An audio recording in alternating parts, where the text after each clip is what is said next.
Tire Talk, Grand and Evergreen coffee shop. Yes, reading next week. It's easy to remember if you're a Ghost Town person because it's always 1 week after what we do, so it's a nice piggyback thing to tap in there. Okay, please say hello to one of our features for next month, Lori Loringer.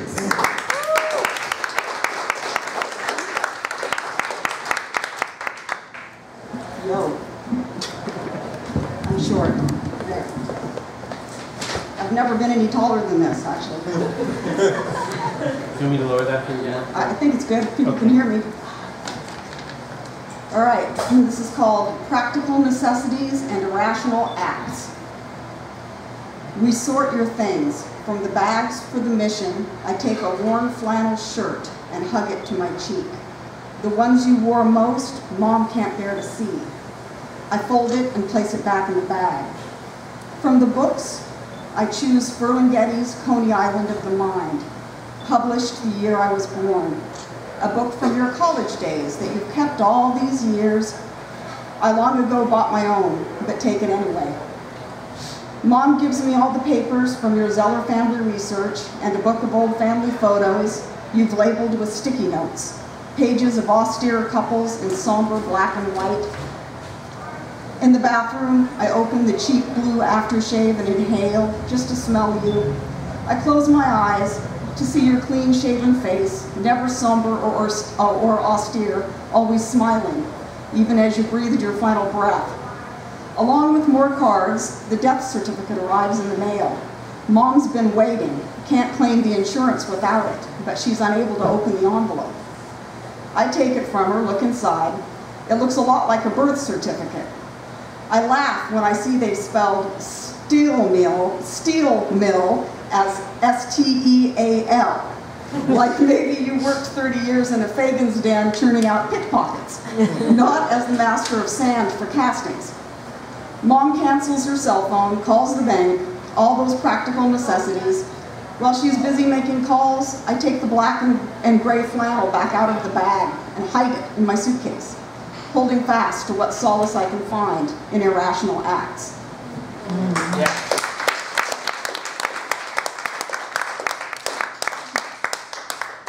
All right, and this one I wrote on my birthday a couple of months ago. Happy birthday to me, with no apologies. I'm comfortable wearing mismatched socks. I'm not wearing a bra. I have not combed my hair. All I have on came to me secondhand. I do not apologize for any of this. I am not sorry. There is nothing on under these sweatpants except the skin I showed up in when I slithered into existence to shock my mother with my tiny ugliness.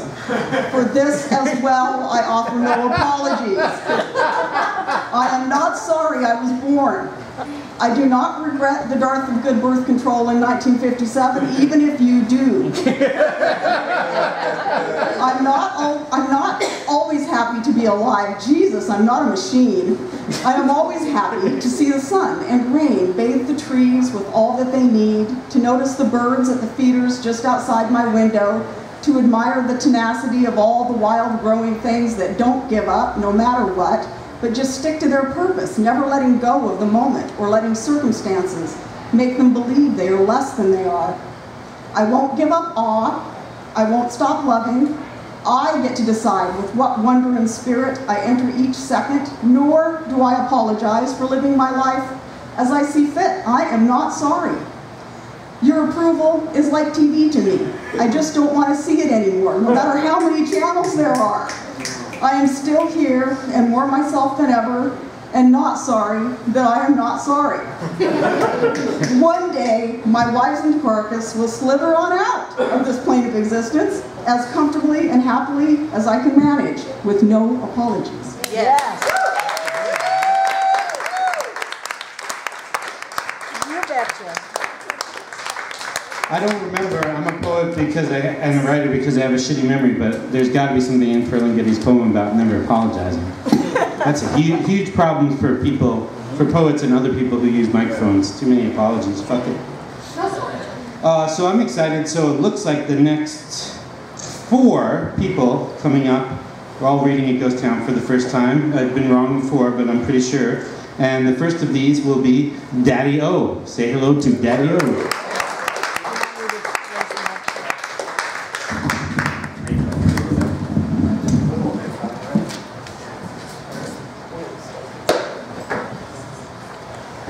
Anybody.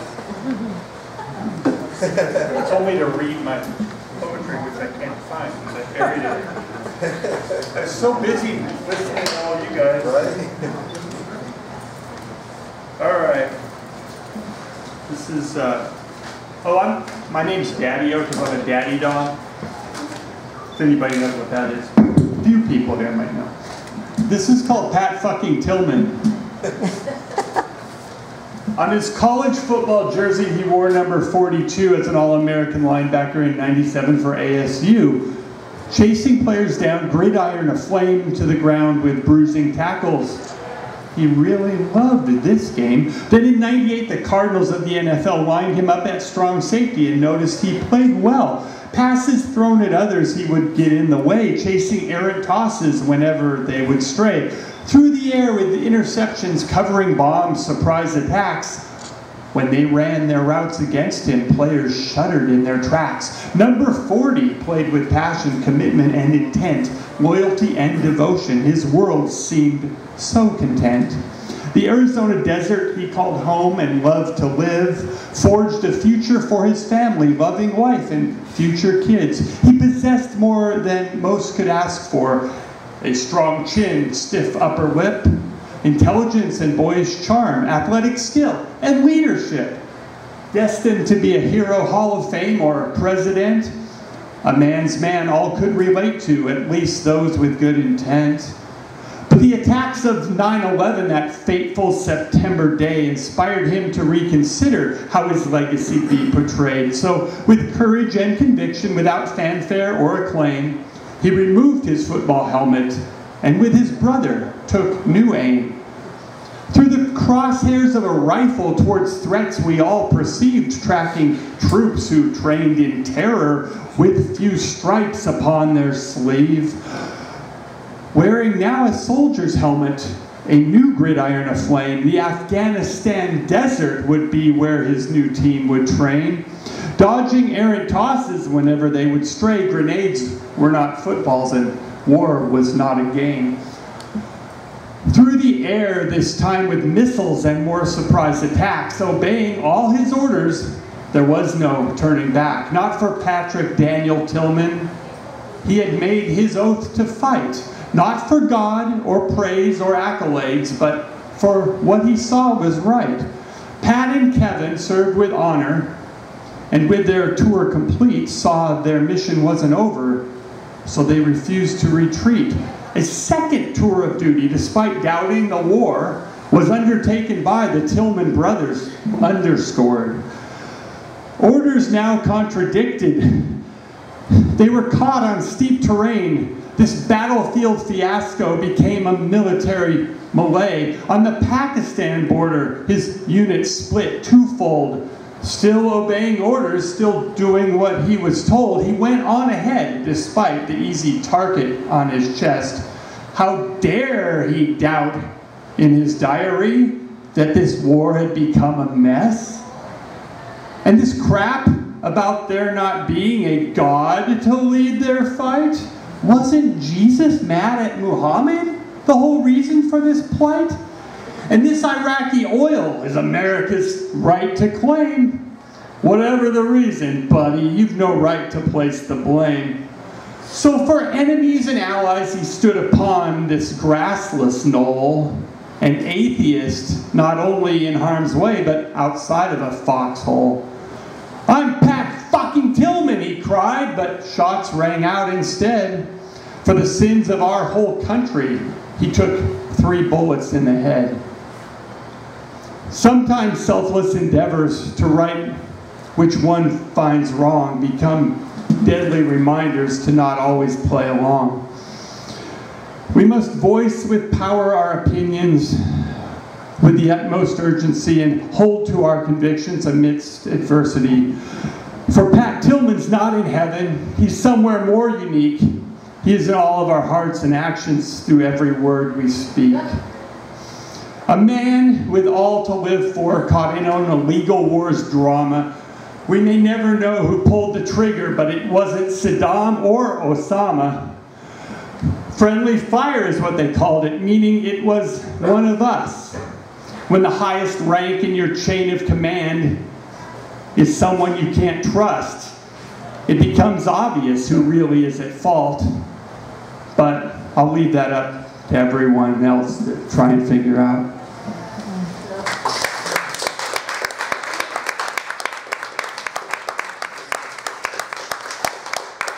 I'll just read a few short ones because that's a real long one. This one's called, "Before they accept your resignation, you should resign your acceptance." You know what's a pretty awesome thing to declare if you don't feel like you fit in anywhere? I actually fit in everywhere all the same. And all we have is conformity to blame.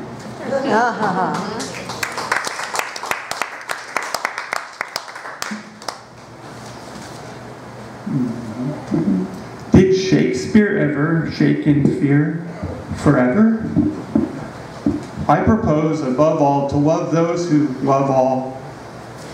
But must one be blue to trust just a few, with the caveat in her agenda to counterplot and pretend a song is sung so pretty and no wrong is done in pity? All's well that ends well, but what is it if it doesn't? Okay, now I'll read one about,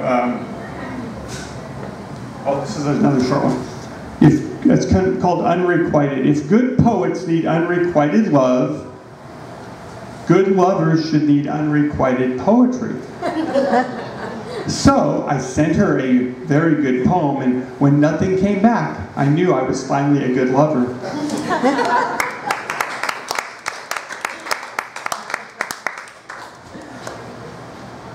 All right, this one's a kinky one.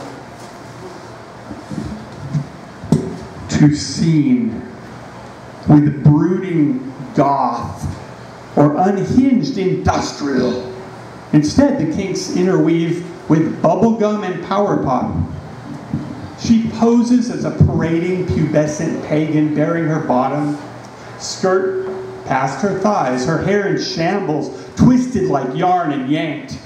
Bobbing up and down, her face opens wide and she accepts in passive nods of dutiful confirmation, bearing her bottom again, skirt down to her knees, bent over the bed, screaming, "Daddy!" Her breasts are wrangled free from her brassiere. He contemplates her fate with crop in hand, bearing her bottom once again, skirt down to her ankles. Daddy begins the orchestrated sting. In more than she can fathom, snaps of lightning, he demolishes her ability to sit in comfort on his lap. Thank you.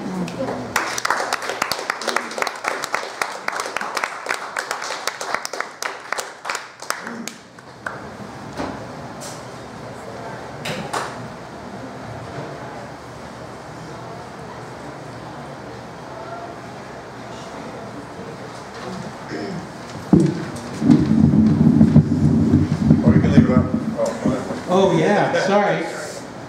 And as you might have noticed earlier, it's also okay to do this. Sometimes it's less nerve-wracking to actually hold it to your face. But anyway, yes, another person we haven't had here before, but we're glad is here tonight.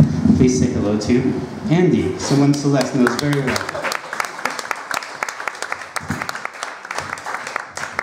Just one poem for you. This is Eulogy.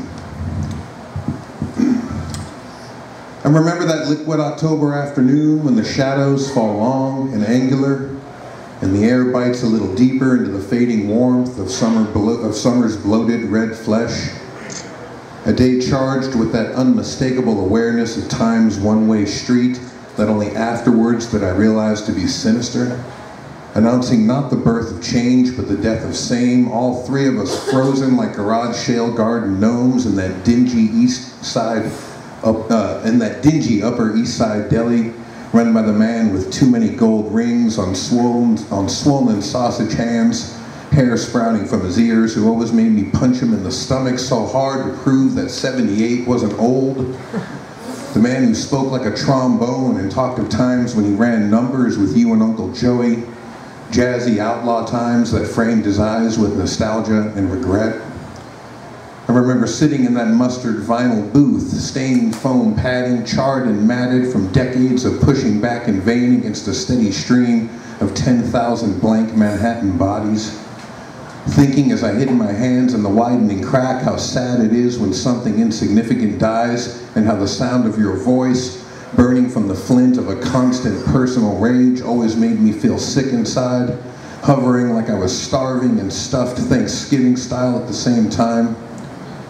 Cringing behind the growing wall of your desperate, bloody words, words that led to more words, bricks of sweat and spit and resentment that kept us all in prison. Sitting across from her, across from you, the ice in her veins matching that, the ice in her eyes matching that in your veins. In one of those rare moments when you both realized the importance of maintaining the appearance of unity, something you never understood only made the space between us, something you never understood made the space between us only made the lie more true. You methodically lifting spoonfuls of soup to your hidden, violent mouth.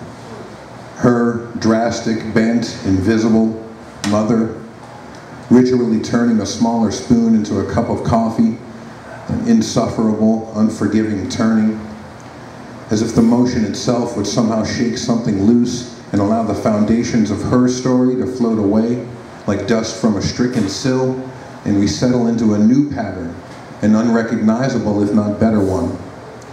One not already pulsing with the steady toothache of its own terminal weight. Your grandmother died last week, you said with the rehearsed candor of some foreign dignitary.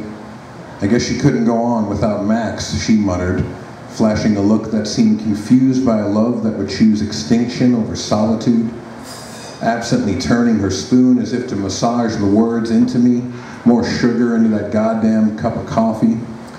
Nothing more was said on the matter. The silence hung in silhouette between us, widening the gap, a shadow of half-truths spreading out like dying stars.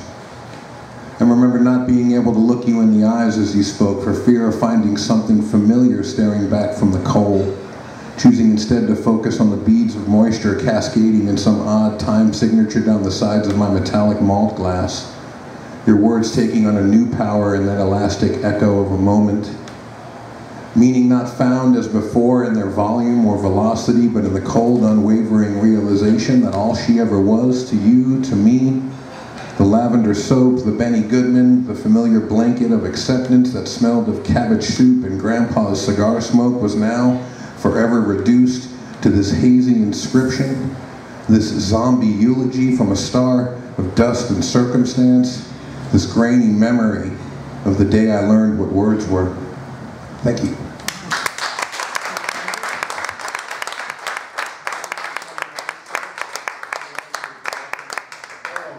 Oh, okay. Celeste and I co-host a podcast called On the Block Radio, where we interview a lot of wonderful authors and physicists and musicians and poets and everything. So check it out if you're interested. It's ontheblockradio.com. Cool.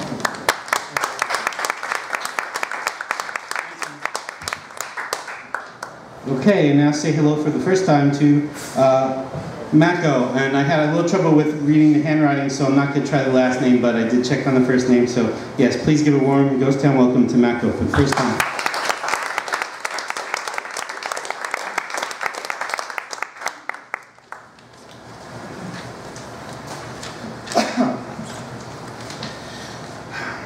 Kissing a somnambulist is as dangerous as following an equilibrium vagrant down basement stairs.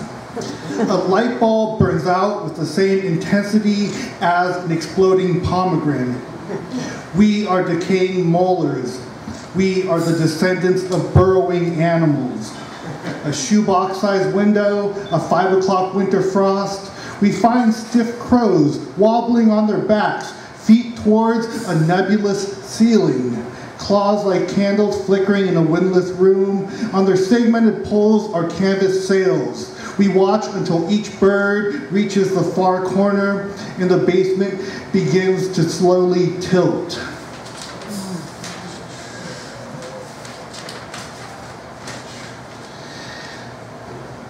I light a cigarette that I find on the floor. It must have been a Lucy from someone's ear. It juts from my hand like a mangled finger. My hand is shaking. The dearest of things, like sticking this finger into my mouth, is the hardest of things to do when I am Emily's nervous companion. Emily says, "Unhinge your glasses from the back of your ears and consider this. Two people are having sex in a bookstore. The riddle is, in what section?" I hear children hollering in the next yard, exhausting the air from the neighborhood block. Emily says, "Do you know our fingerprints from when we were children still exist? They have their own crimes and identities. They are warm. They exist like the coils of our stove." We hear a loud boom above our heads, and out of the window we see birds change trajectory. Emily says, "Asphyxiation is the tempest of all social abominations." With my ear cupped to the door, I say, "But what should I say when they ask about you?" Emily says, "Say romance as much as possible." Yeah.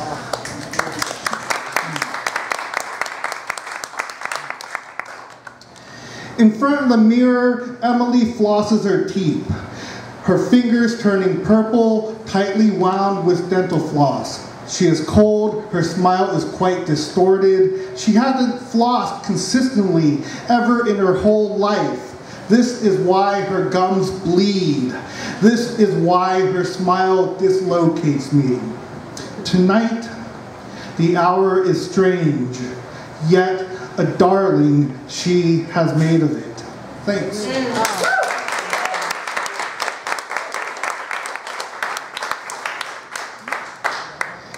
Thank you. Since I'm obsessed with where people are coming from, where are you coming from? Where do you live? I just moved to Portland. Oh, okay. Well, welcome. Yeah. Like most cities, there are people in Portland from all over. Where'd you move from to get to Portland? San Francisco. All right. Yeah. All right.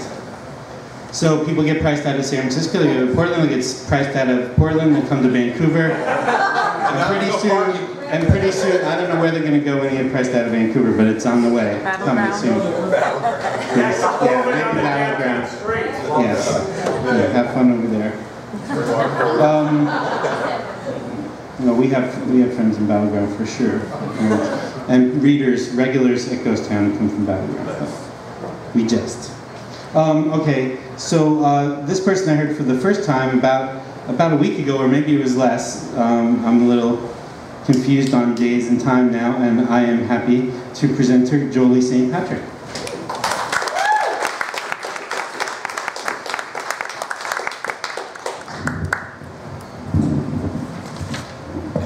Hello. Hello.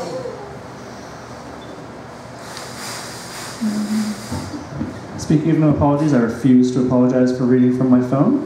I encourage anyone who thinks about that sort of thing to empower themselves the same way if they wish to.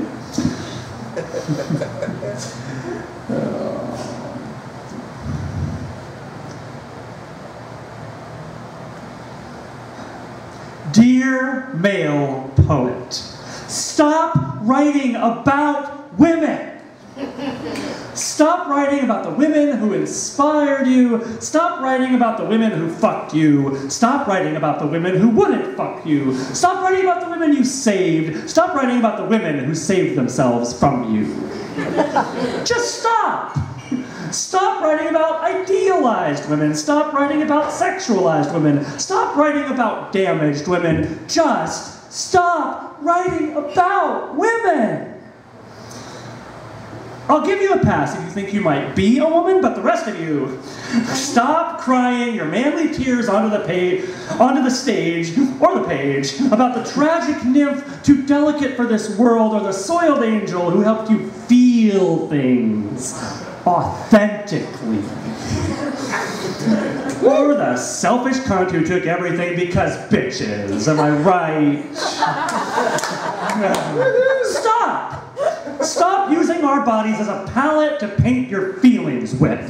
Stop assuming that what every woman's life needs is your voiceover. Stop thinking that you have anything to say about the choices we make to survive you. Now, it's true, male poet, that I don't especially want to hear about men either.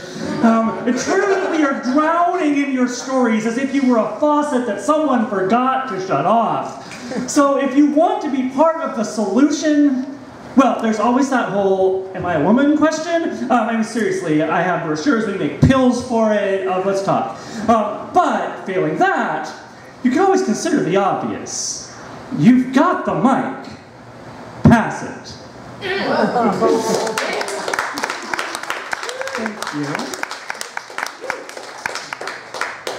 I've got a kinky one. So I'm going to close with that.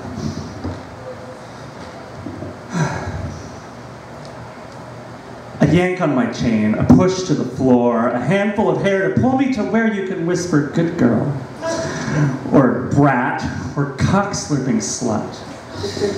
Your lips pantomiming the joy of my shame, red-hot fingers branding fear onto my throat. Your palms improvising the music of skin, red-hot and crimson. And I'm riding a heartbeat over fields blossoming purple from seeds your hands have planted. And I'm straining, immobile, every bone groaning, muscles crushed under a jubilant mountain. And you're raining, you're hailing, you're storming, jolting every nerve with the electricity of cruelty. And my red means stop, so that my no can mean yes. And your bad means good, and your snarl means love. And you will make me cry for you, and you will make me gag on you, and you will make my nipples sing for you, and you will make my whole gasp for you. Some nights I'll crumple, going docile to mattress, whimpering gratitude. Others I'll struggle, writhing adrenal, laughing untamed, drinking deep agony. And you're asking, is this good? And you're asking, had enough? And you're asking, are you okay? And you're asking, and I'm answering. And we're going, and we're coming, and we're breathing, and we're breathing, and we're breathing, and we're breathing, and we're laughing. And sighing and glowing, bathed in the gentleness of you and the mightiness of me. Each night, stepping 1 inch further along a road of jagged stones beneath the streaking Pleiades. Each night, awaiting the day when you will trust me enough to hurt me. Thank you.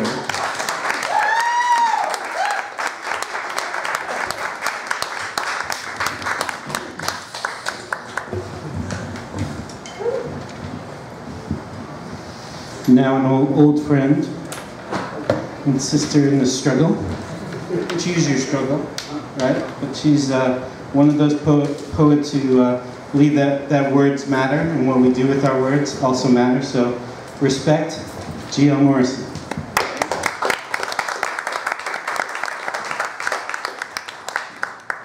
Whew, I'm still a little breathless from that last one. Well. Sorry, not sorry. Sorry. Me too. So I was writing a poem for you because one of the joys of coming to this reading is the poems that I have written here. I was unfortunately not able to get to the place that I like. Also, I have been working on a group of poems for my grandson Tavian. And I wrote 2 poems here that I'm going to read to you that were written at the Ghost Town Open Mic about Tavian and his first ever poetry reading. I'm working now on a collection of how we're dealing with the possibility that he may be autistic and how difficult it is for me as a poet to see him lose language and struggle with words. So, I'm sorry that I wasn't able to find any of those poems. This is one of the deficits of writing to your phone. Like, where the fuck did I put that? My grandson eats poems. Tonight my grandson eats poems, and they crowd the air here and fill the pockets of listening poets and settle unseen in the milk bottle, gulped to be burped back years from now. His mother brought him here tonight, 1 month old. This already his second poetry reading, because she wants him to eat poetry the way his father did, cutting teeth on verses round and strange as Cheerios. So when my son was born, I wrote a poem for him because called Krishna, because he was born blue with the cord wrapped around his neck. So this poem is another Tavian poem. It's called Krishna's Son. Krishna's son rolled into the world black where his father was blue, warming in a day to the purple of wine and poetry. The first week striped his majesty in receding regal hues. 1 month old, his divinity is no longer visible to the unenlightened.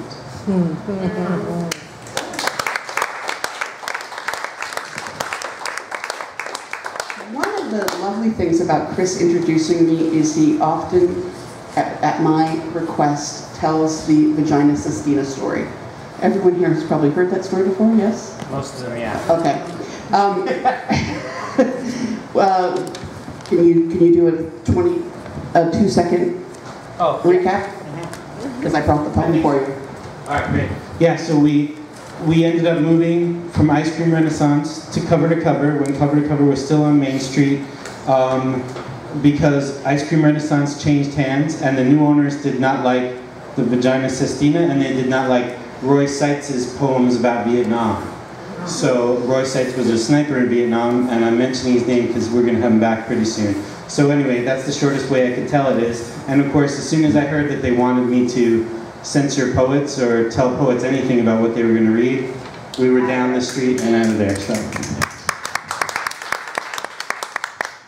So this poem is called Vagina Sestina, and I want to say that there's a wonderful poem that Alex Olson does called Cunt Country.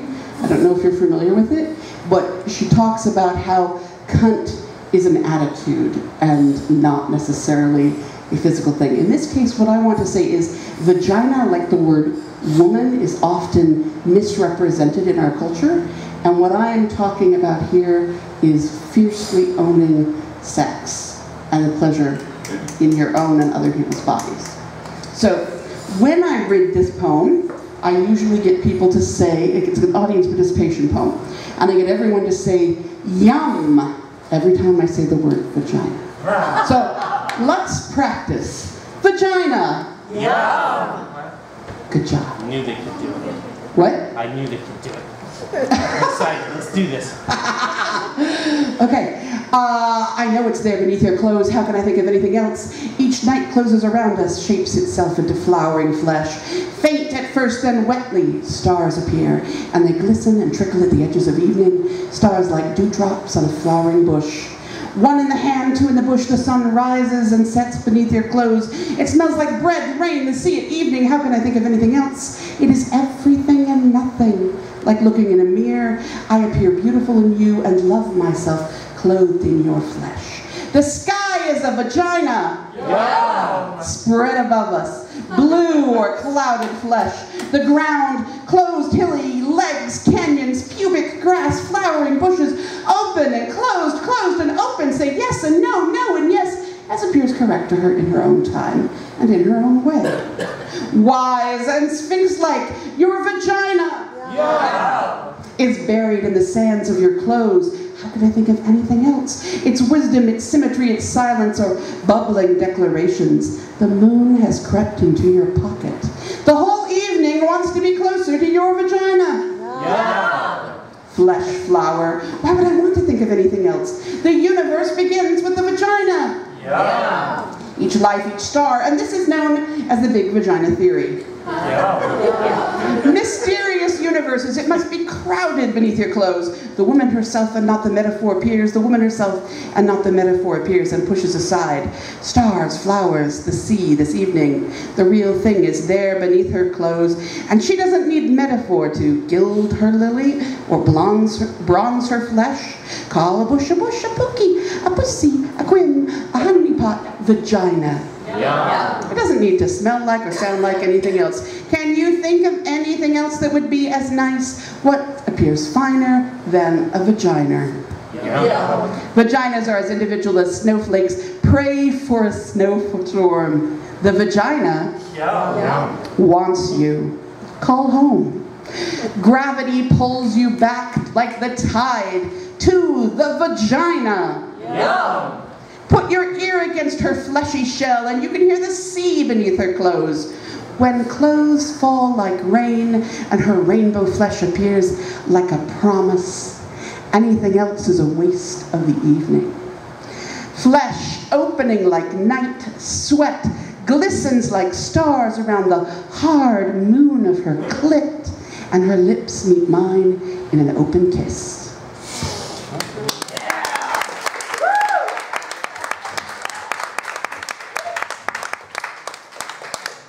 This is giving me a flashback to earlier in the evening. Dear sweet, young, innocent Emily. Her first reading ever. And it was so great. She came up to me and very, sort of demurely said, I'm going to read some poems that might have some F-bombs in them. How do you feel about that? And so I showed her the flyer, and she had seen the flyer and was still sweet enough to ask. Poets don't ask permission. You know what I'm saying? Like, even when you want them to ask permission, they don't. But I just thought that was so sweet. I said to her, I think you chose the right open mic for your first one. And I kind of wish she was still here, because that's the answer to her question right there, isn't it? And we've been doing that since 2004. And the other thing that I told her is, my son was 4 when we started the reading. We have other children, like Lori's children, who essentially grew up with the reading. You know, not a single criminal or mean person in the bunch. You know what I'm saying? They all survived it. They're all doing okay. All pretty much productive members of society, you know, more or less. And some of them have vaginas. Some of them also have vaginas, it's true. Some of them have vaginas, pink guitars, and babies. And I think there's a connection there somewhere. Probably. Yes, if you want to have a baby, starting with a pink guitar is not a bad place to start. Okay, so please say hello to Miss Sarah Webb. Come on up, Sarah. I have a request for the music stand, although you don't need to use it. I'm not reading all these poems. When you have been a prisoner, when you have been beaten, and the man gives you a stick and orders you to beat another, perhaps you take the stick. One time you refuse. One time you refuse. One time you fling it in the man's face. One time you crack it on the back of someone as weak as you. And the next time the man hands you the stick, he smiles. He says, you did it before. In the prisons where they interrogate with water and cattle prod, with dentists who are not dentists, surgeons who are not surgeons, many have been tested. One who has been there tells me, everyone talks. The time comes when you will say anything, truth or lie, you talk. Someone may die because of what you say. The man hands you a stick.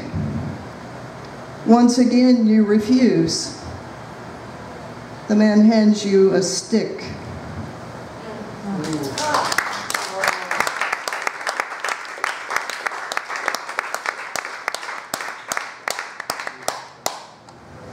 This one's called Carney. Why these memories of punk mermaids at the all-night carnival, copper nipple rings turning green from corrosive air? The barker rasped the night with insults. The Stones blared 8-track static fizzy on the car radio. Shaggy heads bounced to the music bingo. And she said no and no and no. But she must have said yes sometime. Some spring break, some wild party night. Yes to Jack Daniels and crawfish, red on carny sticks. Yes to lying down under bleachers. Yes to her torn heart.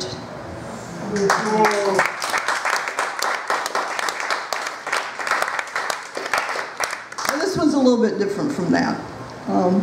It's a little tale about the beginning of things. Let there be light. In this story, there was sun from the beginning, always and only, now and ever shall be. But ecstasy too can pall, and grass cannot always be growing. When men stood up and could speak more than cattle give tongue or wolves howl, they complained of thirst and heat and the blowing dust. They lay in the shadow of big rocks and refused to do anything. Don't want to work up a sweat, they said. The children cried, I'm tired, I'm hot, it's glittery. And their parents said, yeah, we didn't want to say so, but really. At last the God thought better of it. And he drew from his shadow night, said sleep, said all right then. But even then those folks complained, we're not ready to go to bed. It's boring. Can you tell us a story? So he gave them dreams.